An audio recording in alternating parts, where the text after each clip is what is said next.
Step one to creating the plate with the hole in it is to create a plate that looks like this. So I'm going to hit the home page on the top left corner,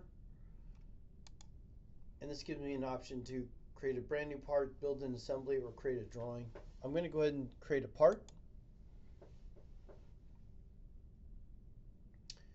After selecting the part, it creates a brand new part. You can see nothing's in the tree.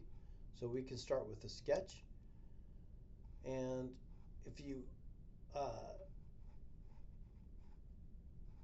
select the sketch in the top left corner, we're going to create a new sketch.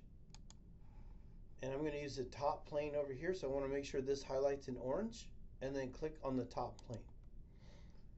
And then I will use a feature called rectangle, and it creates a rectangle from corner to corner, and it illustrates how to create that rectangle. So I'm going to select that one, and I'm going to start at the origin at 0 and 0. So I'm just going to click that origin, and I'm going to slide over until it's about 5 and 2.5. If you need to, you can zoom in and out with your scroll dial to make this bigger or smaller to fit your box. Again, I'm going by 5 and 2.5. Now that's pretty close. I'll just click a location, and I'll use Smart Dimension to control the size. I'll select the bottom line and then click on this one, and then I will edit that value to 5. You can put the 0.00, or you can just hit enter and it will do that for you. I'll select the left vertical line, slide this off the part, and then hit enter, or click on it and then hit the 2.5 and hit enter. And the part is fully dimensioned already because we worked on the origin. It set this line as a datum and this line as a datum. This, in other words, is a fixed line. So if I change this dimension, or if I change this dimension, this line and this line will remain where it's at. This line and this line will move. For example, if I double click on that and change it to 6, the value changes to 6, and this is the line that moves. This is the line that stays stationary because it is datum or fixed to this axis.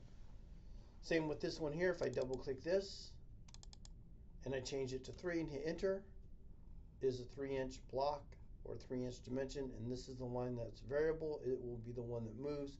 This one will not. It stays locked to the axis. I'll hit Control Z on my keyboard a couple times to get it back to 5 and 2.5 inches. You could also use the undo button in the top. Now that I have it set and it's fully defined, we can exit the sketch. And I like to immediately go right into the isometric view. Now that I'm in the isometric view, I can select features. And the very first feature is the extrude boss, because the most common thing we do is make pads or bosses or extrudes. So we're going to use an extrude. The blue sketch was highlighted already, so it knows to use that sketch that it just created. So when you exit the sketch, go right to extrude so it doesn't lose what you're working with. It leaves the sketch highlighted. It knows you want to work with that. And I'll change the value right here to 1/4 inch. So I type in 0.25 and I just simply hit tab because I like to look at it. Once you're satisfied with all the values and parameters, you can hit the green check.